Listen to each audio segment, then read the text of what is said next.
Ama naming Yahuwa. Dumating na ang oras ng aming pagsamba po sa iyo. Kasama namin ang aming mga kapatid sa ibang dako ng mundo. Ama, iniaalay namin ang oras na ito para sa iyo. Sapagkat ikaw ang aming Diyos na makapangyarihan sa lahat. Binibigay mo sa amin ang aming maraming mga pangangailangan. Sinasagot mo ang aming mga hinihingi sa iyo. Pinagagaling mo kami sa aming mga karamdaman. Binibigyan mo kami ng support araw-araw sa aming buhay. Binibigyan mo kami ng katahimikan. Binibigyan mo kami ng kasiyahan. At higit sa lahat, mayroon pa kaming maliwanag na pag-iisip. Mayroon pa kaming pag-ibig sa iyo. Mayroon pa kaming pananampalataya. Mayroon pa kaming karapatan. Tumawag sa iyo ng Ama. Karapatan na maglingkod sa iyong banal na harapan. Ama, hindi kami karapat-dapat. Kami nagkakamali. Kami ay nagkukulang. Kami ay nagkakasala. Hindi namin mapipigilan ang aming mga sarili. Kung minsan nadadaig kami ng mundong ito. Hindi kami nagdadahilan sa iyo, Ama. Kundi, humihingi siya kami sa iyo ng tawad. Sana tanggapin mo ang bawat isa sa amin. Sana tanggapin mo ang bawat sambahayan. Sana tanggapin mo ang lahat ng nakikinig na kasama namin. Mapuri ang iyong banal na harapan. Ama, dala namin ang aming munting abuloy. Hindi upang hulog-hulugan namin ang aming kaligtasan. Sapagkat hindi namin mababayaran ang aming pangako sa amin. Ang aming hinihingi lamang sa iyo. Pagparaan mo ang aming hanap buhay. Ang aming sources of income. Ang aming lakas pa upang kami makapaghanap ng buhay, makahanap buhay ng malinis. Kaaya-ayasin mo na harapan. Tanggapin mo ang aming agbunting abuloy. Magamit ito upang matawag pa ng maraming tao. Lalong-lalo na sa institution, sila'y makasama namin sa tunay na paglilingkod po sa iyo. Ama, tatanggapin namin ang mensahe mo sa araw na ito. Hinihingi namin sanang basbasan mo ang iyong aliping kasangkapan upang kami makinabang sa pagsambang ito. Kami ay lumakas. Magkaroon kami ng kasasagaan ng puso at pananampalataya. Magkaroon kami iba yung lakas upang lumaban sa magulong sanglibutan ito. Samahan mo kami sa aming pagsamba. Dalawin mo po ang bawat isa sa amin.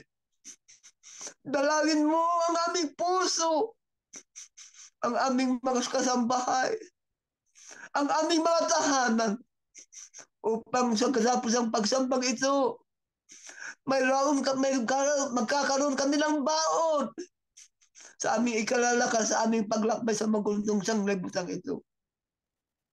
Hinihingin namin sa iyo ang aming mga kapatid na nawawala ng pag-asa. Ang mga kapatid namin hindi na makapag-antay sa pagsulubong ng iyong bugtong na anak. Ama namin, Diyos, alam namin din itong mundo hindi na magtatagal. Mayroon kang mararat ng buhay, Ama. Pag sinugo yung inong bugtong na anak, mayroon kang mga aliping naglilingkod sa iyo. Ang amin lamang hinihingi sa iyo, Ama. Ibilang mo kami sa masasalubong sa iyong bugtong na anak upang kami makasugot, upang kami ay magkaroon ng pag-asa sa aming sa kaligtasan. Hinihingilin namin sa iyo ang mga kapatid namin kasama namin may sakit. Ang aming mga kapatid na may cancer. Ang aming mga kapatid na terminally ill. Ang aming mga kapatid na hindi na ayaw ng gamutin ng mga doktor. Ama, ikaw ang aming buhay. Ikaw ang naglalang sa amin. Gumawa ka ng kababalaghan. Ipakita mo yung kapangyarihan mo sa pagsamantala mo sa amin. Pagkalingin mo ang aming mga kapatid na may karamdaman. Sila'y lumakas. Sila'y gumaling ko kasama namin sa aming paglilingkod po sa iyo. Basbasan mo ang aming mga anak. Bigyan mo sila ng karunungan at pagrespeto sa kanilang magulang sa pagsunod sa iyong mga utos upang aming kasambahay, buong pamilya, sama-sama kaming naglilingkod po sa iyo. Patawad sa aming mga nagawang pagkukulang. Patawad sa aming nagawang pagkakamali. At ang aming paglakbay sa mundong sanglibutan ito. Sa harapan ng bayan mo at pangunahan mo ang bawat isa sa amin. Hanggang sa hangganan ng aming bahay na hiram sa iyo. Lubos ang aming pagnininiwala. Titanggap mo ang aming panalangin. Tatanggapin mo ang aming pagsamba. Inali mo kaming karapat-dapat sa iyong banal na harapan. Karapat-dapat na tumanggap ng iyong masaganang biyaya. Ito ay aming hinihingi. Sa ngalan lamang ng iyong bugtong na anak, Yahushua Amasiya. Amen.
Mga magbulang at mga mahal na kapatid, salamat sa Panginoon Diyos sapagkat tayo ay nagkaroon ng power outage at sa awa niya ay naibalik naman. Kaya tayo ngayon ay nakikita at napapanood po ninyo sa ating pong screen. Mga kapatid, ang ating paksa ay ang mga Yahusian ay tinawag at pinili upang gumawa ng mabubuting gawa. Alam ninyo, mas nakararaming Kristiyano ang tunay na ninanais na maunawaan nila ang plano ng Panginoon Diyos para sa kanilang buhay. Ngunit, napakaraming tanong. Maaring sabi ng iba, paano ko matutuklasan ang plano ng Diyos? Paano ako makatitiyak na yun ang plano ng Panginoon Diyos? Alam nyo, sa kagandang loob ng Diyos, ibinibigay sa banal na kasulatan o Biblia ang mahalagang prinsipyo patungkol sa kalooban ng Panginoon Diyos. Hindi itinago ito ng Diyos sa atin. Ipinahayag niya ito para ating malaman at nang sa ganon ay ating maiakma ang ating pong pamumuhay doon sa kanyang kalooban. Ang Biblia po ay puno ng malilinaw na pahayag patungkol sa plano ng Diyos para sa lahat ng mananampalataya. Halimbawa, doon sa unang Tesalonica 5:16, ang sabi, magala kayong palagi kayong manalangin at magpasalamat kayo sa Diyos sa lahat ng pagkakataon sapagkat ito ang kalooban ng Diyos para sa inyo sa inyong pakikipag-isa sa kanyang anak. Kaya mauunawaan din po natin ang kalooban ng Diyos sa pamamagitan ng kanyang mga salita. Ang salita ng Diyos ay perpekto at maaari nating matuklasan ang plano ng Diyos sa ating buhay sa pamamagitan po ng pagbabasa. Sabi nga dun sa ikalawang Timoteo 3:16-17, ang lahat ng kasulat ay kinasihan ng Diyos, magagamit sa pagtuturo ng katotohanan, sa pagtatama sa maling katuruan, at sa pagtutuwid sa likong gawain, at sa pagsasanay para sa matuwid na pamumuhay. Mas mauunawaan po natin ang plano ng Panginoon Diyos sa ating buhay sa pamamagitan po ng tapat na pagsunod sa kanyang mga kautusan. Kapag atin pong nalaman ang kanyang kalooban, ay atin pong isasakatuparan po yun sapagkat hindi sapat na malaman kundi kailangan nating ito'y maisakatuparan. Sabi nga roon sa aklat po ng Efeso na isinulat po ng isa sa mga apostol ng ating Panginoong Yahushua, ay maliwanag na binabanggit po roon ang pahayag na ang dahilan kaya tayo tinawag ay upang tayo ay gumawa ng mga mabubuting gawa. Yan po ang ating sinasampalatayanan bilang mga pinili ng Panginoon Diyos mula doon sa maraming tinawag po niya. May pinili siya, yun ang minority, yun ang kokonti sa bilang, yun ang hinahanapan niya ng pagsunod sa kanyang kalooban at matupad ang kanyang plano. Mga kapatid, ano pong isa sa ating maituturing na pinakamabuting gawa na hinahanap ng Diyos sa mga pinili niya na mga anak niya sa mga huling araw? Pakinggan po natin ang unang talata sa ating pag-aaral. Sa Mateo 28:19-20, ganito po ang ating matutunghayan, ating pong basahin. Dahil dito, magsiyaon nga kayo at gawin ninyong mga alagad ang lahat ng mga bansa, na sila'y inyong bautismuhan sa pangalan ng Ama at ng Anak at ng Espiritu Santo, na ituro ninyo sa kanila na kanilang ganapin ang lahat ng mga bagay na iniutos ko sa inyo. At narito ako'y sumasa inyong palagi hanggang sa katapusan ng sanglibutan. Anong isa sa maaari nating maituturing na dahilan kung bakit tayo'y pinili ng Diyos mula sa mga tinawag at isinama sa kanyang kilusan o sa itinatag na kilusan ng kanyang bugtong na anak? Diyan sa ating binasa ay ating pong nakalaman ang kalooban ng Panginoon Diyos na ang sabi, dahil dito magsiyaon kayo, gawin ninyong mga alagad ang lahat ng mga bansa, na sila'y inyong bautismuhan sa makatuwid. Yan po ang isa sa pinakadakilang mabubuting gawa na ipinagagawa ng Diyos sa kanyang mga pinili. Bautismuhan ang tao.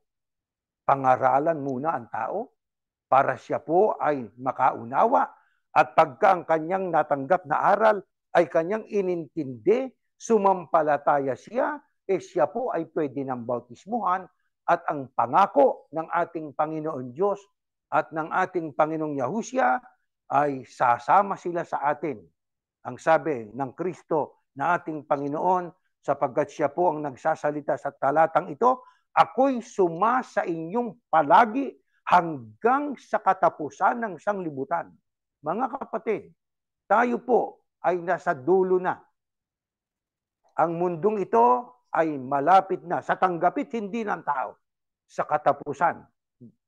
Kaya tayo ay inuutusan bilang mga pinili na tayo po ay yumaon, ating ibahagyang ebanghelyo, at atin po na sila'y ikangay hikayating ganapin ang aral ng Diyos at tayo po ay kanyang sasamahan. Magulong mundo, kailangan natin ang pagsama ng Diyos at ng kanyang bugtong na anak. Kung hindi natin kasama ang Diyos at ang Panginoong Yahushua, ay lubha tayong mahihirapan, mga mahal na kapatid. Kaya nga po, mahalaga na ang mga tao na atin po na nakakasalamuha, lalo na ang ating mga mahal sa buhay, ay kailangan po na ating hikayating magbasa. Hikayatin natin sila po ay makinig sa mga aral ng Diyos. Huwag nilang isara ang kanilang pandinig sa mga salita ng Diyos. Suriin at kanila pong usisaing mabuti ang mga salita ng Diyos. Tayo po na mga pinili, may obligasyon. Yan nga po ang ipalaganap ang aral. Paano ho natin magagawa ito? Kailangan ba tayong magministro lahat? Aba, hindi po. Kailangan na tayo ay sumama sa mga pag-aaral po natin. Meron tayong pag-aaral sa mga sinasanay sa ministeryo.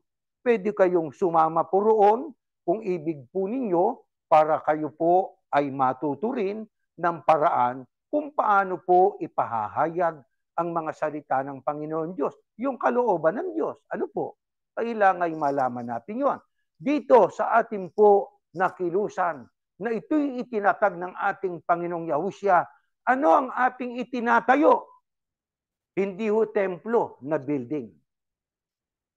Ang ating itinatayo ay templo rin. Subalit ito'y templo na tumutukoy sa tao. Kapag ang tao ay pinangaralan ng kalooban ng Ama, siya'y sumampalataya at siya'y nabautismuhan, siya'y nagiging templo na itatayo siyang templo. Kayo ang wika ang aking templo. Ako ang templo, sabi ni Yahushua. Lahat ng sumusunod sa kanya ay templo. Kaya dito, ang ating itinatayo ay templo na hindi building, kundi mga disipulo ng ating Panginoong Yahushua HaMashiach. Pero bago tayo mamahagi ng ating pananampalataya sa pangalang Iglesia ni Yahushua, ano muna ang kailangan natin? Ano nga ba ang tinanggap muna ng mga apostol araw ng Pentecostes bago sila nangaral ng mga salita ng Diyos? Sa next slide, ganito nakasulat. Sa Gawa 1:8. Datapwat, tatanggapin ninyo ang kapangyarihan pagdating sa inyo ng Espiritu Santo at kayo'y magiging mga saksi ko sa Jerusalem at sa buong Judea at Samaria at hanggang sa kahuli-hulihang hangganan ng lupa. Sa Ingles, ang sabi, but you will receive power when the Holy Spirit comes upon you, and you will be my witnesses, telling people about me everywhere, in Jerusalem, throughout Judea and Samaria, and to the ends of the earth. Ano munang tinanggap ng mga apostol bago sila nangaral noon nang ang ating Panginoong Yahushua ay umakyat na sa langit? Araw po ng Pentecostes noon. Tinagubilinan sila ng ating Panginoong Yahushua, huwag kayo munang aalis upang mangaral. Kailangan munang matanggap ninyo ang kapangyarihan. Ano yung kapangyarihan yon? Yung po ang Espiritu Santo. Nang kanilang matanggap ang Espiritu Santo, sila po ay nagsiyaon at nangaral na sa iba't ibang panig, karatig sa kanilang lugar, mga kapatid. At ang sabi, ang Espiritu Santo, ang kapangyarihan. Kung ganon, ang pangangaral po ng mga pinili ng Panginoon Diyos ay may pagkase, may patnubay ng Espiritu Santo. Ang Espiritu Santo ang siyang dahilan kaya ang mga tao ay sasampalataya, hindi yung mangangaral. Sapagkat siya'y magaling magsalita, hindi. Ang Espiritu Santo, yon ang sabi ng Biblia, ang siyang tatanggapin ninyo. You will receive the power when the Holy Spirit comes upon you. And you will be my witnesses, telling people about me everywhere. Sa makatwid We have to tell the people about Yahushua everywhere we go. Saan man tayo pumunta, saan man tayo pumaroon, kailangan po na ating ilagay sa ating isipan na tayo dapat gumawa ng mabuti. Yon ang layunin ng Panginoon Diyos sa pagpili sa atin mula sa maraming mga tinawag. Ang isa sa pinakadakilang mabuti, tumulong tayo para ang tao'y makaunawa ng salita ng Diyos at pagka siya'y sumampalatay na bautismuhan, siya'y magiging templo, magiging tahanan ng ating Panginoong Yahushua at ng ating Panginoon Diyos. Mga mahal na kapatid, ang sabi kanina, dyan sa ating binasa, at kayo'y magiging mga saksi ko. And you will be my witnesses telling the people about me everywhere. Our Lord Yahushua said, yan ang sinabi ng ating Panginoong Yahushua, sinong isa sa magandang halimbawa nito na naging mabuting witness o kaya'y saksi sa ginawa sa kanya ng ating Panginoong Yahushua? Pakinggan po natin ang next slide sa Marcos. Ganito nakasulat. Nang sumasakay na si Yahushua sa bangka, nakiusap sa kanyang lalaking gumaling na isama siya. Ito'y tagpo na ito'y tao na inaalihan ng masamang espiritu o ng demonyo. Na ang tawag doon sa mga demonyo ay kawan. Alam nyo, siya'y tinulungan ng ating Panginoong Yahushua.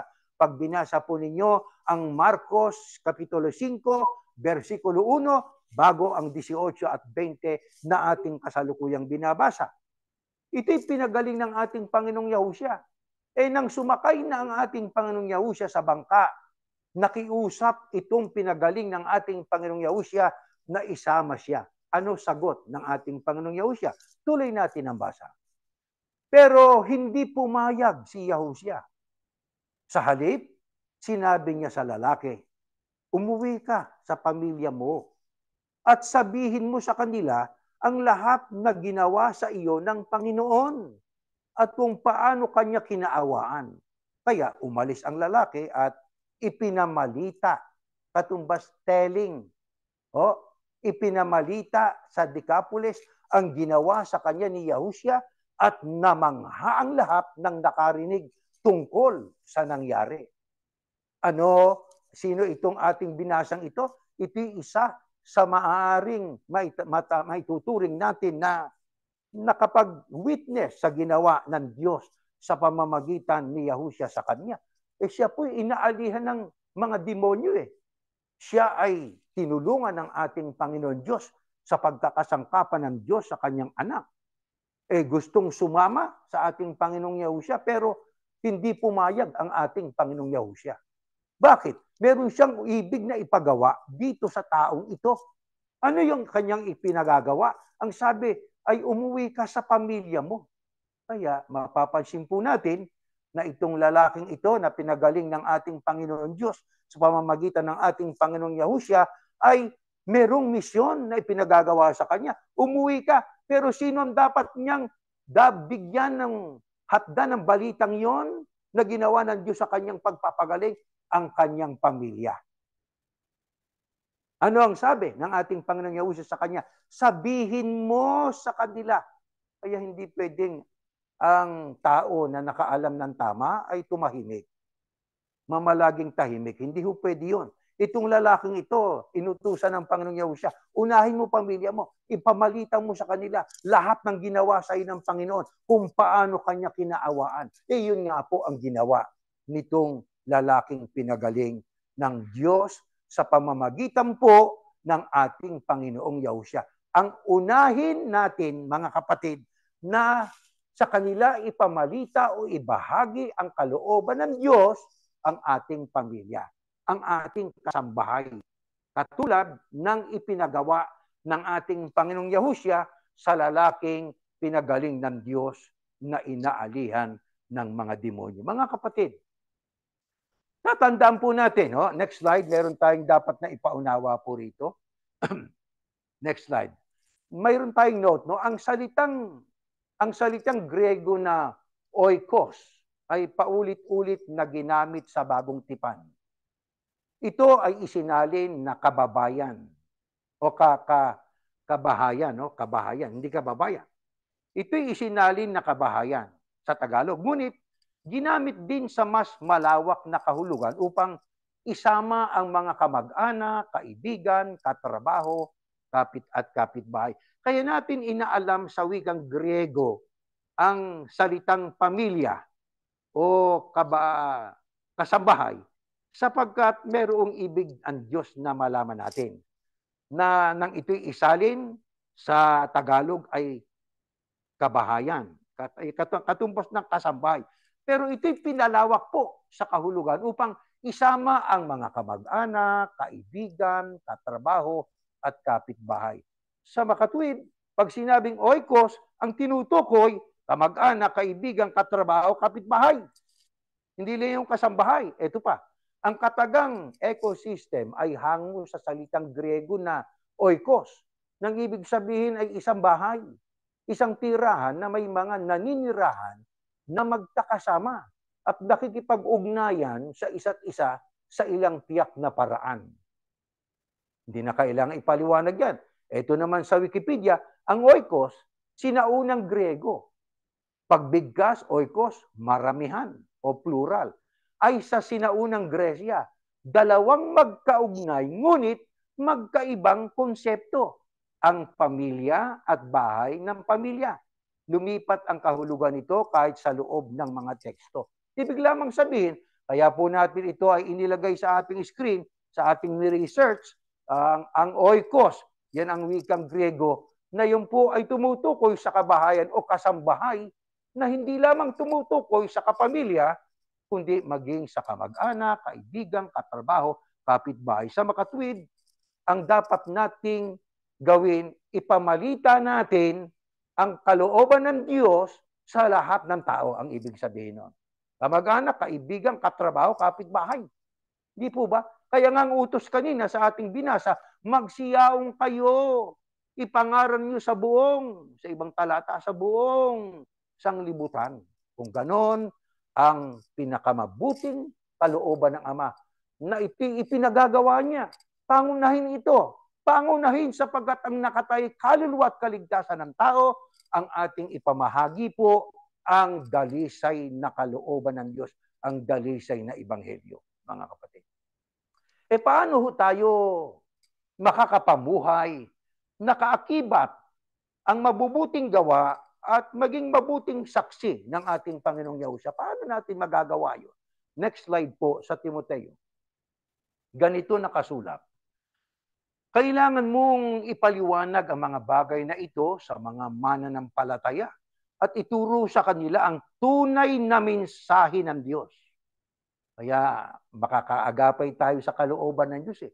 Makakagawa tayo at makakapamuhay tayo ng ayon sa mabubuting gawa na ibig ng Diyos sa atin. Sa paanong paraan nga po? Ito, ang sabi, kailangan mong ipaliwanag ang mga bagay na ito sa mga mananampalataya. Kaya dapat, kung may kapatid tayo na ibig malaman ng isang kaalaman at alam natin, huwag nating ipagkait. Ipaliwanag po natin po yun. Ituro ho natin ang sabi, ang tunay na mensahe ng Diyos. Kaya tungkulin ng mga pinili na ituro sa mga tao, lalo na sa ating mga kapanalig sa pananampalataya, ang dalisay na ebanghelyo. Yung tunay na mensahe ng Diyos. Di ba? Kung gagawin mo yan, ikaw ay magiging isang mabuting lingkod ng Kristo Yahushua. Patuloy na pag-aralan ng mensahe tungkol kay Yahushua na natutuhan mo na. Yun. Na makakatulong sa iyo upang maging matatag. Pero dapat kang tumangging makinig sa mga kwento ng kasinungalingan. Iyan naman ang babala. Ibig nating makaagapay sa mabuting magagawa. Mabubuting gawang ibig ng Diyos na makita sa atin. Bueno, iwasan natin yung kwento ng kasinungalingan na iba't ibang kwento, babasa ng talata ng Biblia, pagkatapos yung kanilang sariling narration ang kanilang sasabihin. Kasinungalingan po yun. Ano pa sabi? Ang mga kwentong ganyan ay hindi galing sa Diyos. At sa mga taong hangal, sa mga taong hangalang ang naniniwala nito. At mga taong hangal lang ang maniniwala dito. Kaya kapag ang tao ay pinangaralan, hindi siya nagsuri, basta na lang siya naniwala, masakit man pakinggan pero totoo. Ang sabi, hindi galing sa Diyos at mga taong hangalang ang naniniwala dito. Nagiging gullible sila eh. Katulad po sa, huwag kayo magagalit mga kapatid, sa iglesia na pinanggalingan ko, kung ano na lang ang ituturo namin, ang mga kapatid, nagkasya na ron. Hindi ho sila nagsusuri. Di ba? Kung yun ay talagang mensahe na galing sa Diyos. Gullible sila, basta na lang naniniwala ng walang pagsisiyasat. Yung pong mali, kaya nga po, nakakapasok ang desepsyon na ililigaw ang mga tao. Dahil sa yung mga taong pinangangaralan, ayaw pong magsuri kasi. Di ho ba, mga kapatid? Tuloy natin ang basa. Ito, ang mga kwentong ganyan ay hindi galing sa Diyos at mga taong hangalang ang naniniwala dito. Sa halip, matutong mamuhay ng maayos sa paraang nagpapasaya sa Diyos. Yun ang ibig ng Diyos eh. Para masiyahan ng Diyos sa ating pamumuhay, di yung mensahe niyang sundin natin. Huwag yung aral ng kasinungalingan. Di ho ba? Ayaw ng Diyos nun. Kaya tiyakin natin na ang ating ginagawa ay nakapagbibigay ng kasayahan sa Panginoon Diyos. Ganitong sinasabi ng mga tao. Kung ang isang tao ay gumagawa upang maging matatag at malusog ang kanyang katawan, makakatulong yan sa kanyang ng kaunti. Ngunit kung ang isang tao ay gumagawa upang mabuhay sa paraang nagpapasaya sa Diyos, mas malaki ang maitutulong niyan sa kanya. Totoo nga naman yun eh. Di ho ba? Sa ibang salin, yung konting pag-i-ehersisyo, mabuti sa atin po yun. Mas malaki ang maitutulong sa atin kung tayo ay namumuhay at gumagawa ng mga bagay na nakapagpapasaya sa Diyos. Di po ba? Makakatulong ito sa taong yon sa kanyang buhay ngayon sa lupa. Makakatulong din ito sa kanyang buhay na hinaharap kasama ang Diyos sa langit. Alam natin na totoo ang mga salitang yon. Dapat sumang-ayon ang lahat sa kanila. Kaya nga nagsisikap tayong maglingkod ng mabuti sa Diyos. Patuloy tayong nagtatrabaho kahit may problema tayo. Totoo po naman yan ah. Hindi tayo, ay naigugupo ng problema. Hoy, huwag ka nang magtrabaho. Punong-puno ka ng problema. Di lalo kang magkakaproblema kung di tayo magtatrabaho. Kaya ang sabi ng Apostol Pablo, patuloy tayong nagtatrabaho kahit may problema tayo. Ginagawa natin ito dahil naniniwala tayo na tutulungan tayo ng Diyos. Siya ang nabubuhay magpakailanman at nagliligtas sa lahat ng tao. Tiyak inililigtas niya ang mga mananampalataya. Kung ang Diyos nga po nagpapasikap ng araw, di ba? At nagpapaulan sa masama at maging sa mabuti, di ho ba? Kahit masama, binibigyan niya ng pagpapala Kasi nilikha niya yun Di ho ba? Pero masigit sa mga mananampalataya. Kailan? Kung ang ating ginagawa ay yung kalooban ng Diyos, mabubuting gawa, nakakatulong na sa ating kapwa, nakakapagpasaya pa sa Panginoon Diyos. Kaya dito sa ating paglilingkod, hindi ang ating binibigyan ng kasayahan ay yung mga nangangaral. Hindi po. Hindi po. Hindi yung ipangangalandakan natin yung happy birthday. He is a great helper. Ipalalaganap nila sa tao nakapokus Dito hindi po sa tao.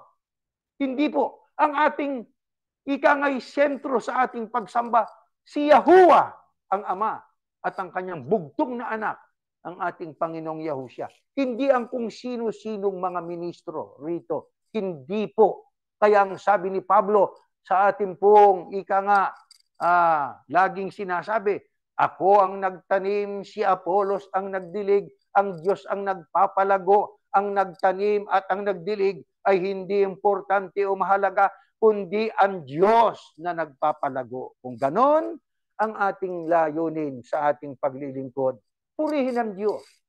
Bigyan ng kagalakan ng Panginoon Diyos. Luwalhati ng Panginoon Diyos. Yan ang layo ng Diyos. Kaya tayo nilalang. para sa mabubuting gawa, para tayo po ay mabuhay ng ayon sa kanyang kalooban. Na itatanong ba natin yan sa ating sarili? Nagagawa na po ba natin yan? Opo, paunlarin pa po natin lalo. Lalo nating ikangay palaguin. Kung mayroon tayong dapat na lalong pag-igihin na relasyon, walang iba kundi ang ating relasyon sa ating Creator. Di po ba? Tayo isa sa kanyang mga creations. Kaya tayo bilang isa sa mga creations ng Diyos, hindi lamang sapagkat tayo nilalang, kundi tayo pinili pa mula sa mga tinawag na marami, majority. Mayroon siyang pinili, yun ang minority. Sabi sa ibang talata ng Biblia, very small remnant of the daughter of Zion. Ang purpose, ang layunin ng Diyos para tayo mapalapit sa Panginoon Diyos. Yan pong ating pag-igihin na relasyon. Paano ho natin mapapaunlad ang pagiging tagasunod ni Yahushua? Next slide po. Ganito nakasulat, 9:25, Aklat ng Korinto. Ang bawat manlalaro ay nagsasanay ng mabuti at dinidisiplina ang sarili upang makamit ang gantimpala. Ginagawa niya ito para sa gantimpalang hindi nagtatagal. Ngunit ang gantimpalang hinahangad natin, wika ni Pablo yan, ay magtatagal magpakailanman. Paano natin mapapaunlad ang ating karakter? Paano natin mapapaunlad ang ating kaugnayan sa ating Panginoon Diyos at sa kanyang bugtong na anak? Ang sabi ng Apostol Pablo, meron siyang ginawang metapora o pagtutulad. Itinulad niya ang mga mananampalataya sa isang manlalaro na ang sabi, ang bawat manlalaro ay nagsasanay. Totoo po yun. Kung ikay boksingero, nakikita naman natin kung gaano katindi mag-ensayo ang mga boksingero. Di ho ba? Ano ang sabi? Nagsasanay, hindi lang basta nagsasanay, nagsasanay ng mabuti. Ano ang ginagawa pa sa sarili? Dinidisiplina. Pero anong layunin ng mga boksingero? Para matanggap yung gantimpala, tropyo, belt, at saka kwarta. Ang sabi ng Apostol Pablo, yan po ang wikang mga gantimpalang yan Ginagawa niya mga boksingerong ito o sino mang mga nasa larangan ng paglalaro o sa anumang kompetisyon, ang sabi, ginagawa niya ito para sa gantimpala, kwarta o belt o tropeo. Hindi nagtatagal yon, pansamantala lang yon. Kaya ano ngayon ang pahayag ng Apostol Pablo sa kanyang mga kausap na mga mananampalataya, mga pinili upang gumawa ng mabuti, ang sabi niya, ngunit ang gantimpalang hinahangad natin ay magtatagal magpakailanman. Kung ang mga manlalaro ay may disiplina, kung ang mga manlalaro ay nagsasanay, lalo tayo, magsanay tayo sa pagsunod sa kalooban ng Panginoon Diyos. Disiplinahin natin ang ating sarili para tayo makalayo sa mga bagay na hindi nakapagpapasaya sa Panginoon Diyos. Sa gayon, ating makakamit ang alin? Ang gantimpala. Ano yung gantimpalang yon? Ang tayo makasalubong sa pagdating ng ating Panginoong Yahushua sa rapture, sa pag-agaw sa mga kanya o tunay na mga mananampalataya. Yan ang ating pakahangarin, mga mahal na kapatid. Yan ang ating pagbutihin. Ang ating kaugnayan sa Ama. Ang ating kaugnayan sa ating Panginoong Yahushua. Pero alam ninyo, may utos din ng Diyos. Ano sabi? Ang pangalawa sa dakilang utos, mahalin mo ang iyong kapwa katulad ng pagmamahal mo sa iyong sarili. Yung nagmamahal ba lang sa atin ang ating mamahalin? Hindi po. Pati na yung mga nang-uusig sa atin, mahalin din natin yon. Mukha yatang mahirap yun talagang mahirap yon kung saga ng atin lang. Di po ba? Pati yung mga nang-uusig, kumakaaway sa atin, nagbabanta sa atin, ipanalangin din natin sila sa Panginoon Diyos. Yun nga po, parang mahirap gawin kung sa ating sarili. Pero kung ang ating gagawin ay ating ipaubaya sa Panginoon Diyos ang lahat at sasabihin nating, Ama, kaawaan mo po ang mga taong ito na nagbabanta sa aming buhay, nang uusig at kumakaaway sa amin. Yan ang magandang gawain. Yan ang nakakapagpasaya sa Panginoon Diyos. Yan ang pagtatanggi sa sarili. Di po ba, mga kapatid? Yan ang dapat na magawa ng bawat kaanib sa loob ng iglesia ni Yahushua. Mabubuting gawa. Di po ba, mga kapatid? Mabuting gawa. Binato ka ng bato, suklian mo ng tinapay. Ano ibig sabihin? Huwag na natin pong palalain. Di ba? Huwag na natin sabi nga ay palubain ng problema. We have to de-escalate. Ay atin pong gawa ng paraan para huwag lalong magalit yung kapwa natin. Di ba? Para peace. Sabi nga, shalom, peace, ang ating kapayapaan ang kailangan sa kapwa natin tao. Kahit sa mga taong nagbabanta nga po sa atin, may planong masama laban sa atin na mga pinili, nanindigan sa panig ng Panginoon Diyos. Kailangan po gawin pa rin natin yung kalooban ng Ama. Ipanalangin natin sila. Wala tayong kaaway na tao. Hindi tayo nakikipag-away, mga iglesia ni Yahushua. Hindi po. Ang ating ginagawa ay pagpuna sa maling aral. Hindi yung tao ang ating kaaway, kundi yung aral na mali. Sapagkat ang sabi ng ating Panginoong Yahushua sa ating mga nagdaang pag-aaral, do not destroy my temple sa pamamagitan ng maling aral. Ang temple ay mga tao na sumampalatayang na bautismo, naging Yahushiano. Do not destroy them. Paano na-destroy sila? Pagka pinangaralan sila ng maling aral. Ano naman ang sabi ng Diyos? If you destroy them, I will destroy you. Pagka winasak mo at sinira mo ang templo sa pamamagitan ng pagtuturo ng mga maling aral, ikaw naman ang wawasakin ko, sabi ng Diyos. Masakit, pero totoo po yan. Bakit? Mahal ng Diyos. Kaya mula sa marami, pinili niya. Mula sa maraming tinawag, pinagsama niya sa kokonti sa bilang, pero pinili niya yun. Sabi nga yun ang talagang natirang nanindigan.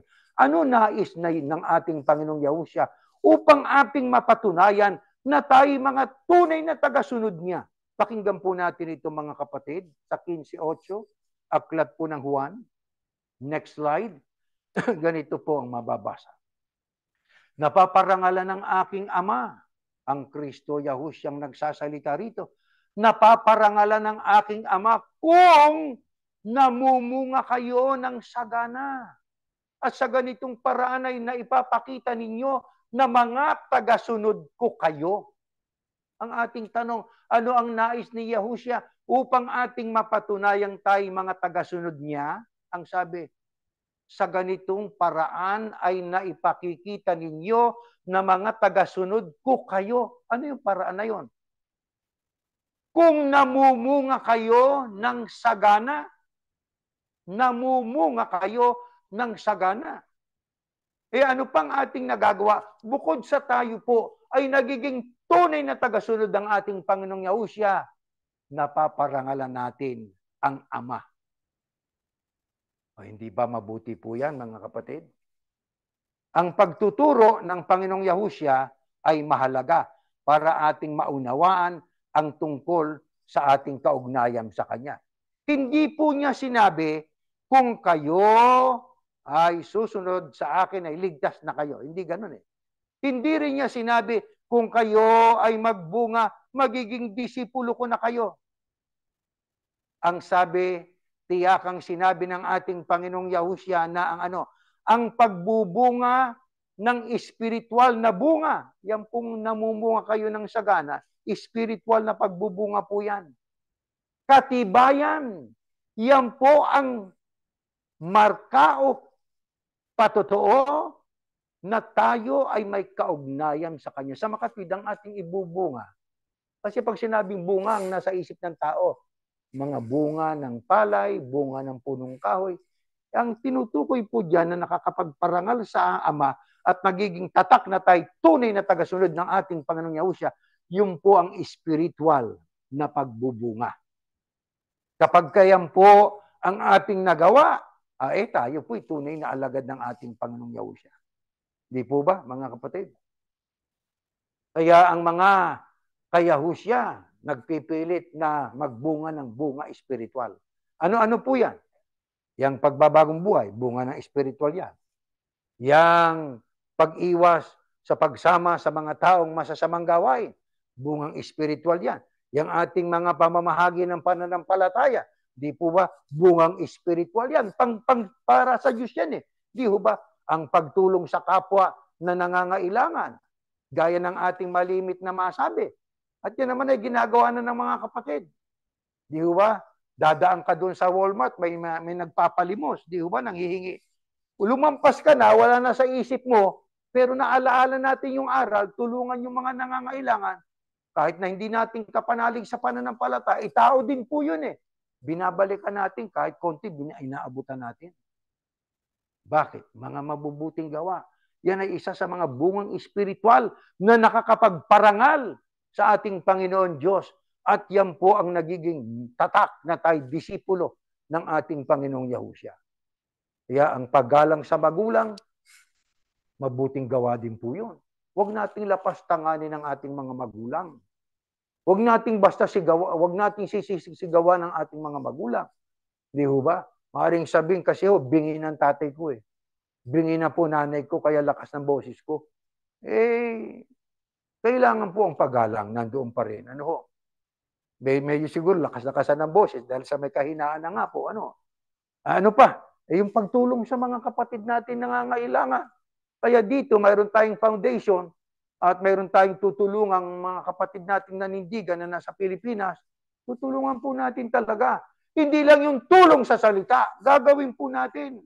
Napag-usapan na po namin yan ng mga kapatid po natin, tulungan ng mga kapatid na nangangailangan. Gagawin po natin yon mga kapatid. Mabubuting gawa ang dahilan. Kaya tayo po'y pinili ng ating Panginoon Diyos, mga kapatid. Opo. Pero ang mabubuting gawang yon nakabatay sa kanyang kalooban, sa mensahe ng Diyos. Mabuti po itong kalooban ko. Anong kalooban mo? Na ako po ay ipaghiganti ko itong ng api sa kapatid. O may batas. Wag nating ilagay sa ating kamay ang batas. O, ang Diyos ang bahala po. Ang ating gagawin, ipanalangin pa rin natin sila na magbago. Di ba? Huwag tayong maghihiganti. Ang paghihiganti, nasa Diyos po yun. Yan ang tatak na mga alagad ng Panginoong Yahushua. Ang sabi, kung kayo inuusig, kung kayo inaalipusta, huwag niyong gantihan ng masama. Huwag po, mga kapatid. Kaya sa kilusang ito na itinatag ng ating Panginoong Yahushua, ibig nating magbunga ng mga bungang espiritual habang tayo po'y papalapit ng papalapit sa pagdating ng Panginoong Yahushua. Isipin nyo, ano ho? Ang mga pinag-aralan natin, natutupad na eh. Nang Israel ay lulusubin niya ng maraming mga bansa. Ayun, ilang bansa na yan ang na lumusob sa Israel. Diba? Yung Hamas, yung Hezbollah, yung Iran sa ngayon. Marami pa po na mga bansang tatayo laban sa Israel. Na yan po ay katuparan ng ating mga napag-aralan na magkakaroon ng mga alyansa o samahan ng mga bansa. Lulusob sa bayan ng ating Panginoong Yahushua. Kababayan niya, yung bayang Israel, lulusubin nila yan. Sa panahon po yan ng matinding tribulation. Great tribulation. Kaya nga, ang Panginoong Yahushua, kasama ng mga raptured Christians, ay bababa at magkakaroon ng pagbubukod-bukod sa mga taong aabutang buhay at saka lulusob sila doon sa mga kaaway ng Israel para saklolohan ang mga Israelita. Ay ang pagbabalik ng Panginoong Yahushua ay para sa mga kababayan niya at sa mga tao na ibig pang magtamo ng kaligtasan. Di po ba? Kaya tayo na mga taong pinili ng Panginoon Diyos, mga kapatid, pilitin natin. Dapat ang maging tanong natin sa ating sarili, ano kaya ang magagawa kong mabuti sa aking kapwa? Ano kaya ang magagawa kong mabuti sa aking kasambahay? Ano ang magagawa kong mabuti sa tiyahin ko, sa tiyuhin ko, sa kamag-anak ko, kaibigan ko? Di ho ba? Huwag nating isipin, ano kaya ang magagawang mabuti nito sa akin? No. kailangan tayo po ay magkaroon ng isipang, ano kaya ang maiaambag kong mabuti sa aking kapwa sa samahang ito? Yan ang diwa ng ating Panginoong Yahushua. Yan din ang dapat maging diwa natin. Bakit? Sapagkat siyang ulo natin, tayo sangkap ng kanyang katawan. Ano ibig sabihin? Binibigyan ng pagtuturo ng Apostol Pablo ang ating relasyon kay Yahushua. Gaya ng katawan ng tao. Di po ba? Ang katawan ay may kaugnayan sa ulo, ang nagpapasya'y ulo, kumikilos ang katawan. Kung tayo followers ng ating Panginoong Yahushua, ang ating po na pakikinggan ay ang ating pinakapuang pinuno, ang Panginoong Yahushua. Ano kalooban niya? Yun ang aalamin natin. Pag nalaman natin, gawin po natin. Yan ang disipulong tunay ng ating Panginoong Yahushua. Ano ang pangako ng Diyos sa mga tinawag niya at pinili niya na nagbubunga ng mga bungang espiritual at nakakatulong para lumikha ng templo o makapagtayo ng isang taong mananampalataya sa pamamagitan ng pamamahagi po ng ating pananampalataya. Next slide po. Ganito ang ating mababasa. Pakinggan po natin. Ayan, sinabi pa ni Yahushua, ako ang tunay na puno ng ubas at ang aking ama ang tagapag-alaga. Pinuputol niya ang aking mga sangang hindi namumunga at nililinis niyang bawat sangang namumunga para lalo pang mamunga. Hindi kayong pumili sa akin, kundi ako ang pumili sa inyo. Para humayo kayo at mamunga ng mga bungang mananatili. Sa ganoon, ano man ang hingin ninyo sa Ama, sa pangalan ko ay ibibigay niya sa inyo. Pangungusap yan ng ating Panginoong Yahushua. Isa pa ring metapora o pagtutulad.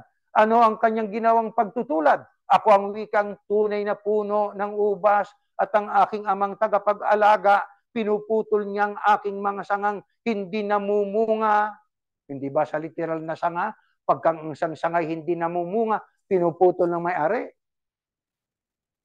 Sa ganong sistema o ganong metapora o pagtutulad, itinulad ng Panginoong Yahushua ang sa kanya'y sumusunod at ang kanyang sarili. Ako ang puno ng ubas, kayo mga sanga. Ang sangang hindi namumunga, pinuputol ng Ama. Yung namumunga, gumagawa ng mabuti. Ang sabi, nililinis. Ano layunin? Para lalong magbunga. Anong dapat nating matandaan? Ang isang katotohanan. Ano yun? Ang sabi ng Panginoong Yahushua, hindi kayo ang pumili sa akin, kundi ako ang pumili sa inyo. Totoong-totoo po yan. Hinanap ba natin si Yahushua? Hinanap ba natin ang Diyos? Sa paghahanap natin, natagpuan ba natin?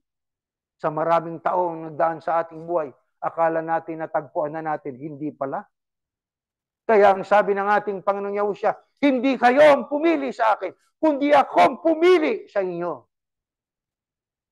Kaya salamat at tayo kasama sa pinili. Paano natin napiyak? Ang kalooban niyang sinusunod natin. Kaya dito, bago tayo gumawa ng isang bagay, kalooban ba ni Yahushua ito? Sapagkat ang kalooban ni Yahushua ay kalooban ng Ama yun eh. Galing sa Ama yun eh. Di ho ba, mga kapatid? Ano ang kalooban ng Panginoon kaya tayo pinili?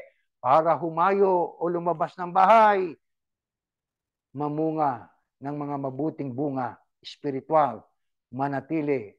Ano layunin? Sa ganoon, ano man ang hingin ninyo sa Ama, sa pangalan ko ay ibibigay niya sa inyo. Mga kapatid, ang dami nating hinihingi. Anong ating hinihingi? Sa panalangin kanina ng ating mahal na kapatid, ang ating pangangailangan sa araw-araw.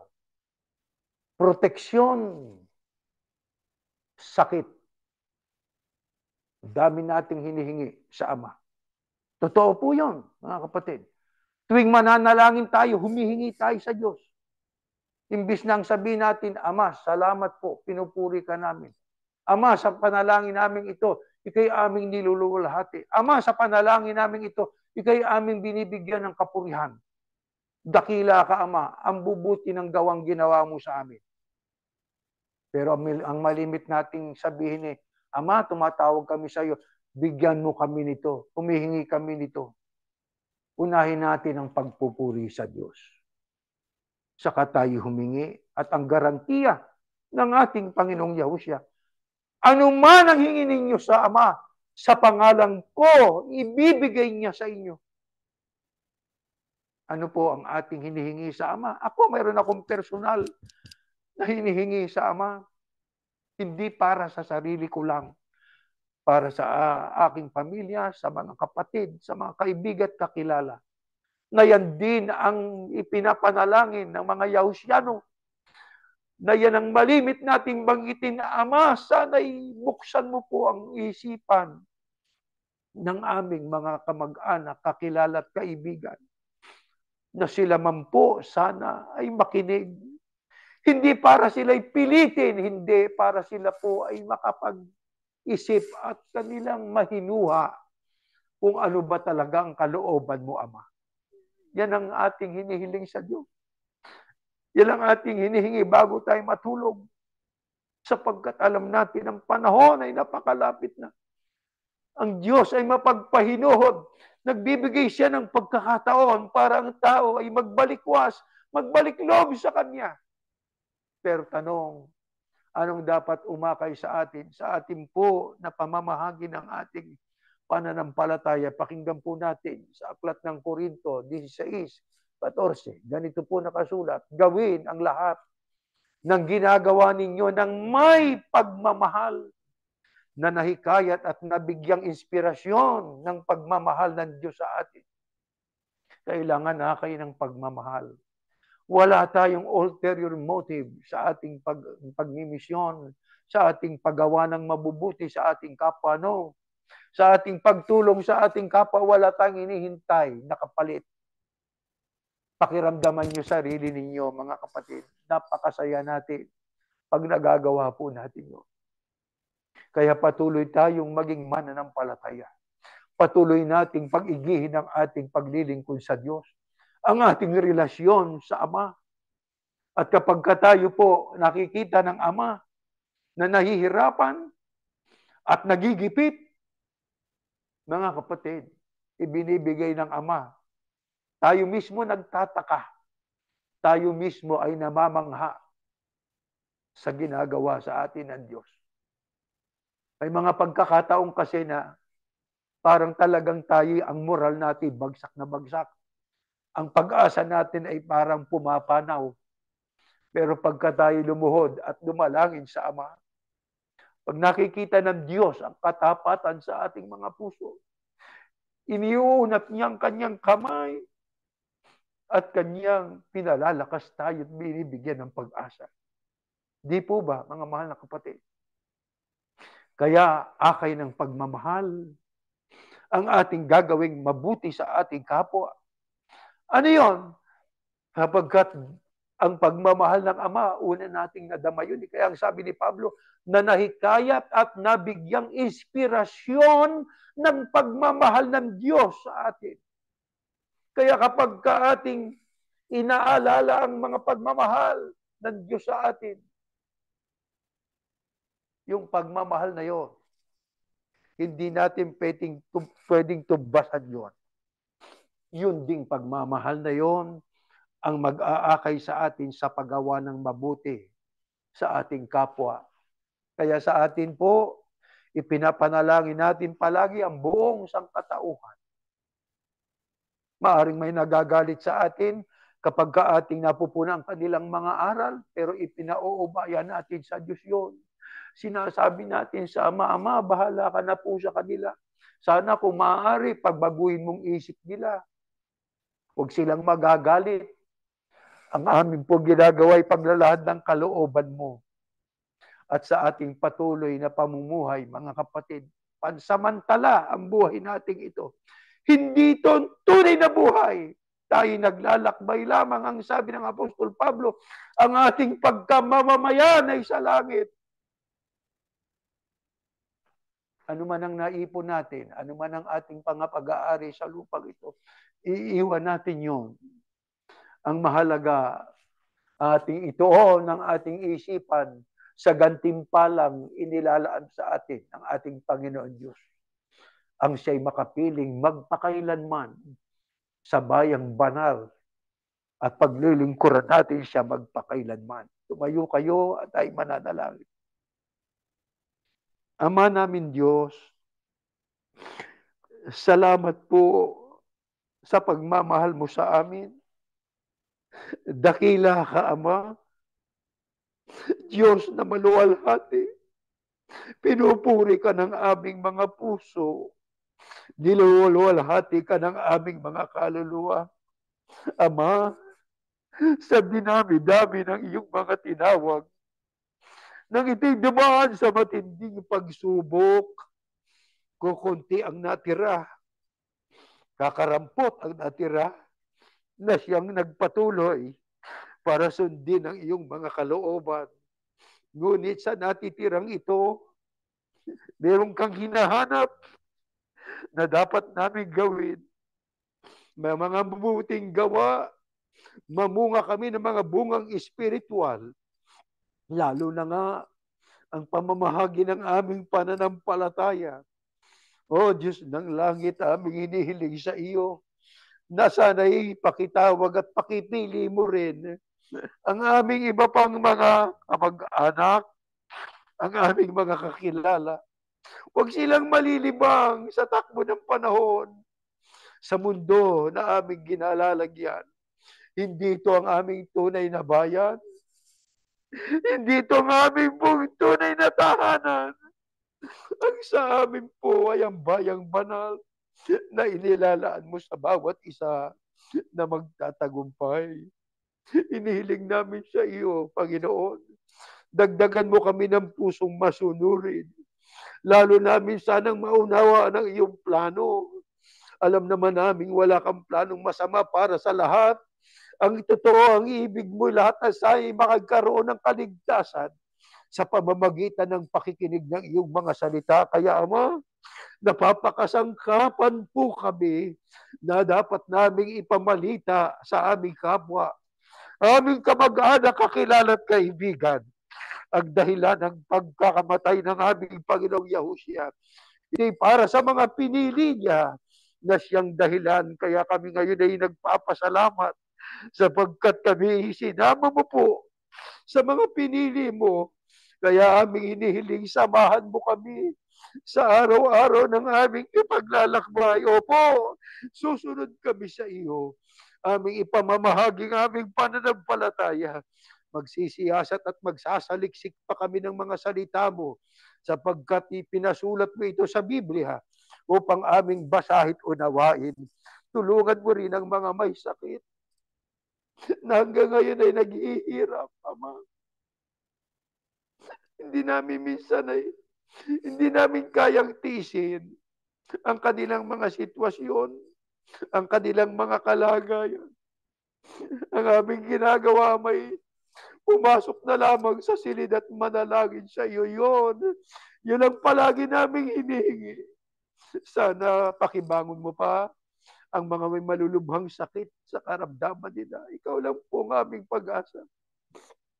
Ikaw ang aming manggagamot upang ang natitirang buhay namin, magamit namin ng ayon sa iyong kalooban. Salamat po, Panginoon, sa ngalan po ng iyong anak, ang Panginoong Yahushua, na aming tagapagligtas. Amen.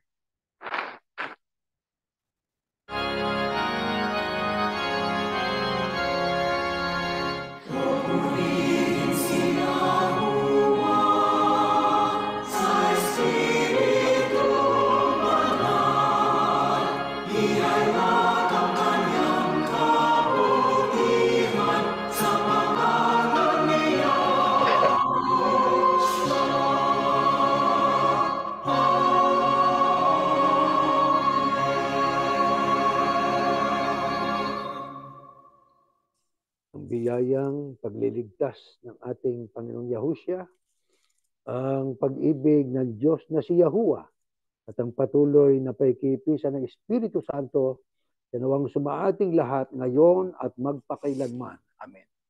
Mga mahal na kapatid, meron tayong mga tagubilin po.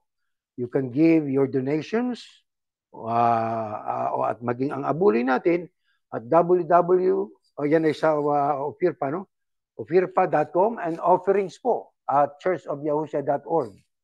At yun po, ang ating Bible study ay ating binago na po, inagaan natin, 9:00 dito sa amin sa Jacksonville, banda. Pero doon sa bandang California, 6:00 naman. Patuloy nating isinasama lahat ng tao, mga leader ng mga bansa, lahat ng nasa kapangyarihan, maging mga leader ng relihiyon, lahat ng ating mga kapwa-tao po, na ipanalangin natin sila para magkaroon pa ng pagkakataon, no? At sabi niya, that we may live a quiet and peaceful life with all reverence toward God and with proper conduct. Yan ang ating pong banal na hangarin sa ating kapwa, sa buong sangkatauhan. Hanggang diyan po at tayo natatapos na, mga mahal na kapatid.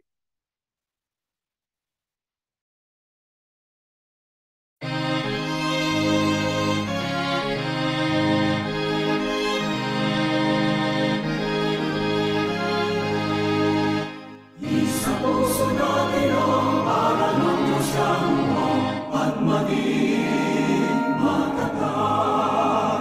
Pagkatyak na darating araw ng paghuhukom o kaya siya'y tingin mga labing ang iglesia ipagtanggol